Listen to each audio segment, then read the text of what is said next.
Welcome to Pregnancy Help Podcast. This is another episode brought to you at the Heartbeat International Annual Conference in Jacksonville, Florida. We know we have the virtual conference happening as well. I've heard some really good feedback so far, and we are going to be getting a keynote from today's guest for our podcast episode. So I'm going to actually let Betty introduce him, and he can say a little bit about himself and his story. So I want to introduce our Vice President, Betty McDowell. She's been busy planning and now just being with our attendees at the conference. So Betty, I will turn things over to you. Thanks so much, Christine. So I'm so happy to have Peter Greer with us here today. He is the president and CEO of Hope International. Peter delights in spending time with the entrepreneurs Hope serves, whether harvesting coffee with farmers in Rwanda, dancing alongside savings groups in Haiti, or visiting the greenhouse of entrepreneurs in Ukraine. Prior to Hope, he worked in Rwanda, Cambodia, and Zimbabwe, and received a master's in public policy from Harvard Kennedy School. In his spare time, he has co-authored not one, not two, not three, 14 books, including Mission Drift and Rooting for Rivals. So last year at Heartbeat, I'll just tell you this, we had our leadership team read Rooting for Rivals. It was a topic of discussion that came up on national leadership in the pro-life movement, which was pretty cool. We wanted our leadership team at Heartbeat to take a look at that, to understand it. It's not so much that we have some competitiveness within Heartbeat, but I know you know the lay of the land of Heartbeat, so we'll get to that. But it also came up in one of our in-depth days here at conference. One of the speakers, this was a room that had 80 executive directors, CEOs of organizations across the United States, and Italy was represented in the room. And so one of the attendees brought up, as we are facing the world in front of us with perhaps a post-Roe world, what does it mean for pregnancy help and directors and how we should be functioning? And that came up and everyone's like, oh yeah, great book, great book. So I was like, you guys do realize he's going to be here this week. So it was pretty exciting. So with that, Peter, I know that's a brief introduction, but would you tell us a little bit about you and your story? You could fill in the gaps for all the things I missed and do it like within, 4 minutes, 5 minutes, your entire life history. No, thanks, Betty. And it's so good to be here. And in many ways that bio did cover some of the professional pieces along the way, but I think what might be missing in that is a little bit more on the why. Mm-hmm. And I had the enormous privilege of growing up as a pastor's kid. And I know not everyone would say that's a privilege, but I really do consider it an enormous privilege. I had parents that spoke it and lived it. And there was not a difference that I experienced on a Sunday morning to a Monday morning from my mom and dad. And that was an enormous gift. Wow. And one of the gifts also that they gave us was the ability to travel with them. So we would go on mission trips, and they truly were transformative, some in the US, some around the world. But in many ways, as I grew, the mission trips always were profoundly impactful for me. But sometimes at the end of a week, you wonder, but what really are we leaving behind? What really is the lasting impact on the community or on the church where we were serving? And that question took a little bit of a sharper focus when I was in college studying in Moscow, and met someone who was doing missions and microenterprise development in the former Soviet Union. And to me, I just love the idea of doing job creation, economic development, and missions together as a way that you're not just handing out things, meeting a temporary need, but you're really partnering and equipping individuals to stand on their own 2 feet. And that has been then the journey of my life. So I started in Cambodia, as you mentioned, doing internal controls and fraud prevention, ran a microfinance institution in Rwanda, married my wife there, and spent time in Zimbabwe. And then, really have tried to figure out what is the way to use these tools of economic development to equip the church to alleviate extreme poverty around the world. And so been with Hope International for 17 years, and we serve in 17 countries, and I get to work alongside an amazing global team. That is so cool. But okay, I know that I kind of tripped over the stuff as I read it. What was the dancing thing that I saw in there? What was that about? So that was really just saying that when I think about the highlight of my job, Okay. it's spending time with the families that we serve. And so some of the specific things, if you travel with me, you will do all of those things. It is harvesting coffee alongside individuals that's their enterprise. They're coffee farmers and spending time. And I promise you will never drink a cup of coffee the same way when you actually realize the work that goes into one bean on that. And the other thing, the dancing piece is around the world. Dance is part of every gathering. And so you can't spend time traveling and meeting time with our global friends without a song being sung. And you can't get out of it. You will dance alongside them, which is always great fun. Well, you're in good company with Heartbeat International because many of us on staff have had the opportunities to travel outside of the U.S. and to be in some of the very places that you've mentioned. We do that with pregnancy help. So, and we certainly drink the coffee there. So, and we come home with lots of coffee. So I get that part of it. So you have been writing books, and it's correct, 14 books at this point? That's correct. And we, of course, at Heartbeat, I mentioned, tapped into rooting for rivals. And so whenever I have a chance to talk to an author, I know just from the little bit of writing that I do, which is nowhere near even one book, but there's always a story behind it. There's an impetus. There's something that's brewing for the coffee term. There's something that's been happening. So what was the story behind the story for the book Rooting for Rivals? Yeah, so again, maybe it's my roots growing up in Massachusetts. Maybe it's the love of sports that I have always had and continue to have. But I love cheering for my team. And now it's with my kids, right? They're different ages, and I love cheering for their team. And I know who the rivalries are, the other teams the other school districts. And I love that. But the craziest thing happened when I started working in international economic development and missions. The question that I received more than any other was, hey, Peter, tell me how you're different from, and then fill in the blank. Tell me how you're different. And in some ways, the invitation was make the argument for your good work by talking negatively about someone else. How are you better, bigger, wiser, smarter, faster? All those words that end in ER that actually erode relationship. And I totally fell into that, where it was me versus you. And then you start reading scripture and you come to John 17 and you realize that the night before Jesus went to the cross, he was praying something really specific, very specific for those who believe in his name, which means he's praying for us. And the prayer is that they would be one.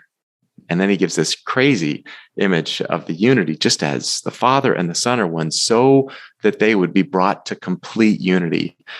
And I was really convicted on that because that is not how I was seeing or treating other organizations.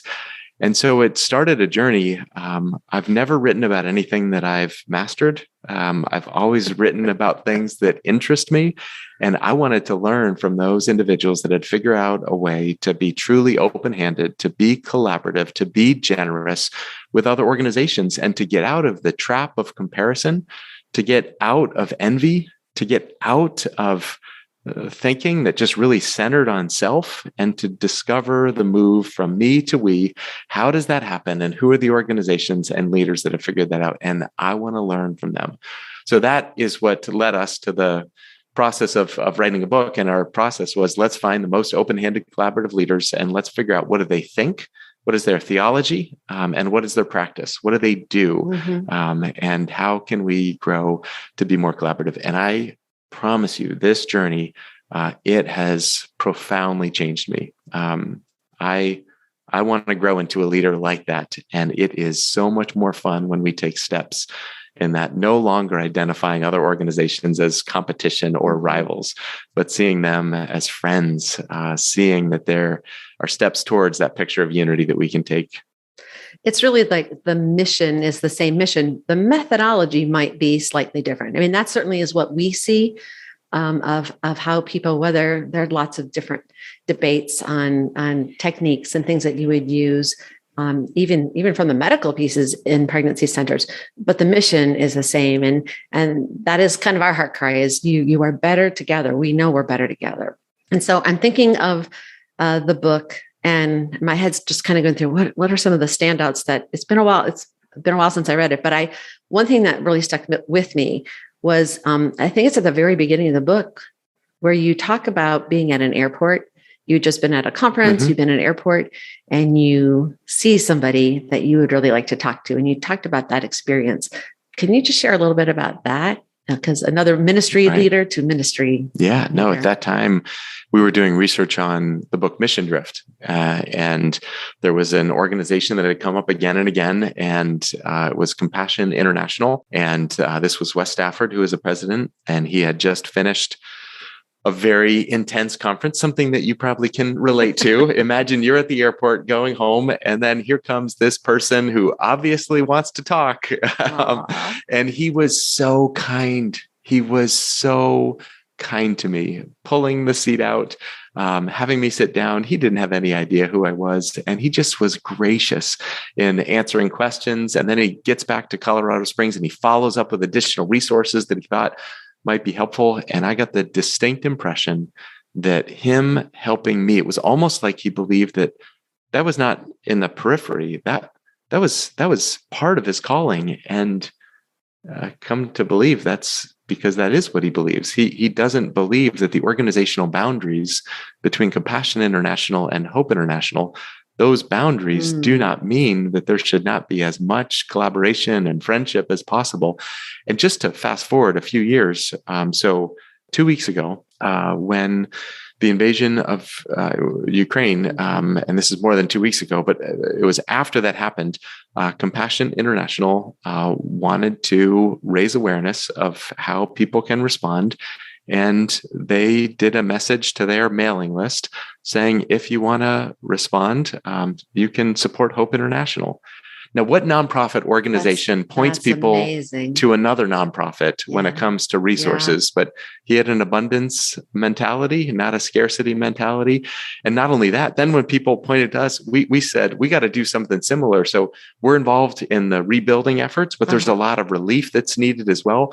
And so when you went to that website, we put 3 other organizations that we believe are doing great work as part of the puzzle to make sure other individuals know about him. And so just that spirit of abundance, not scarcity, an attitude of we're in this together. We all have different approaches, but we really are going after the same end. So let's do more together. That's the African proverb. I've seen it actually. I think in Johannesburg, the airport is where I have seen it. If you want to go far, if you want to go fast, go alone. If you want to go far, go together. And that's actually a quote we have used at times here at Heartbeat as well, because we found that to be the case. This episode of the Pregnancy Help Podcast is brought to you by Heartbeat International's Pregnancy Help Institute. Now, we realize you've been to conferences before, but the Pregnancy Help Institute is different. It's organized under 3 intensive tracks: new director, development, and leadership. The Pregnancy Help Institute integrates executive-level instruction in a small group environment where you'll have the unparalleled opportunity to process information and strategies with experts and fellow frontline pregnancy help leaders. This year, it's taking place on July 25th through 29th in Columbus, Ohio, and you can find out more and register today at heartbeatservices.org. So your book was inspiring to us. It was helpful. It led to a lot of discussion about heart change, I think, for us, just looking at how do we view others who perhaps serve on the national plane, the national level, the way we do, but also understanding our network of pregnancy help. And we do tend to become territorial. Sometimes it's almost for the right reasons. I'll say that, right? Because you're living out your calling and you're caring for that community. But I love that open hand approach to it. One of the things that I noticed about you, Peter, I hear it even when I read your books. I hear it in your voice. And when I was first learning about you, I went online and looked at a couple of YouTube things. And there's this very consistent, gentle spirit. There's an intentionality that I hear in your voice, and just this, there's this softness and tenderness of you being present, of you, wherever you're connecting, you could see it and you can hear it. And I'm just thinking, is that a credit to your parents? Because you talked about the consistency in their own lives.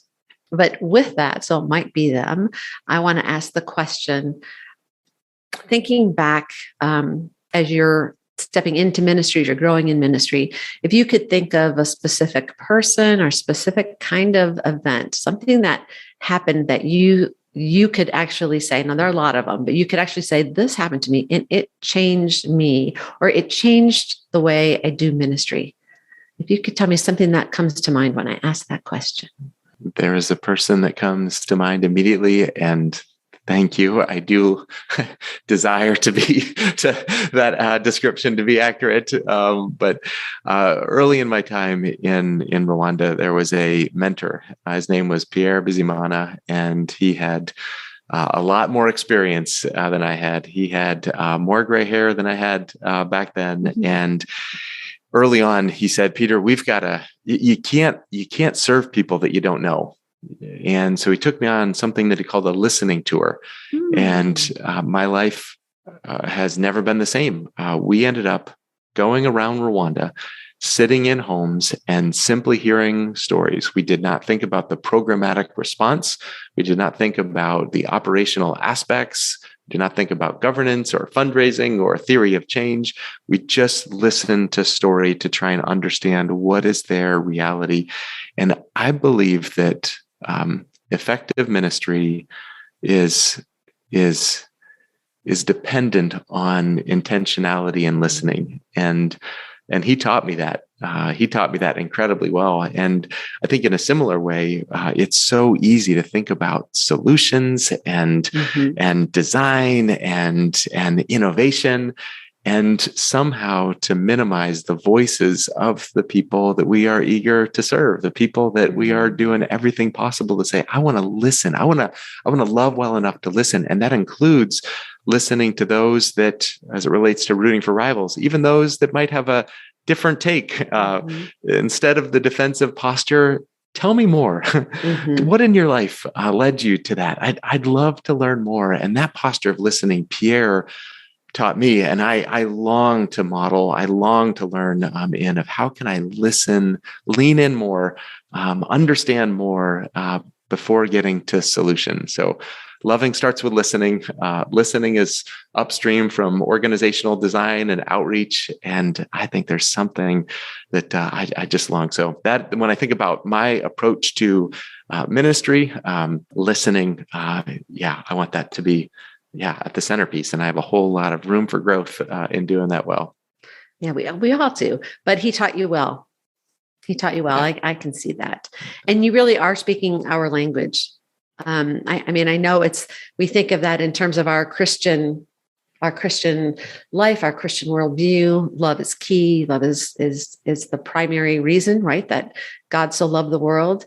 That's what we're to do.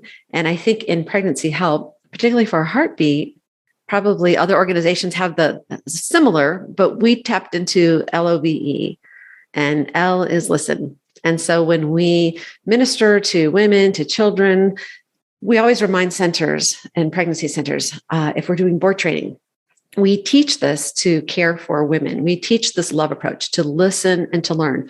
Always be a student of that person. Always ask curious questions. Then you can move to opening up options for a woman who is in the midst of making a decision, but you're always listening. You don't stop listening and just go into options.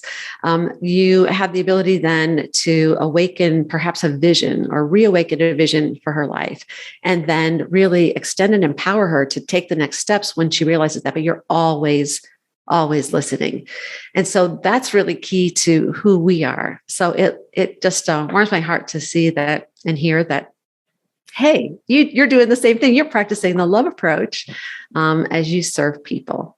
So we are very soon going to go into a lunch and a keynote where Peter is going to be our keynote, and we will have more information on that available to you. But at that, I'm going to go ahead and turn it back over to you, Christine. Hey, thank you, Betty. And thank you, Peter. I know that when we found out we were going to do a podcast episode with you, I got to do some research on Hope International, and I loved what I saw. And it was so cool to see what you guys are doing and then to hear about your book. And so I know people are going to enjoy your keynote coming up here in a bit. If you are listening to this episode and you enjoyed it, be sure to subscribe to catch up on our other episodes. And we have some really good ones coming up in the works in the next couple of months. This episode is brought to you by the Heartbeat Conference, where you can hear the workshops, the keynotes, and just this time to be together as the pregnancy help community. It's so valuable. I've been hearing great comments so far from our attendees. I'd love to tell you where we're going to be next year for the 2023 conference, but I don't. You're not allowed. That. You're that not allowed. hasn't been announced yet. I know Betty's like, wait a minute, you can't say that. So I will not say that on this recording because it hasn't been announced. However, it will have been announced by the time we publish this, so I can maybe put a little teaser in the show notes. So be sure you check out those. So with that, I wish everyone a great rest of your day, and thanks for listening to this episode of the Pregnancy Help Podcast.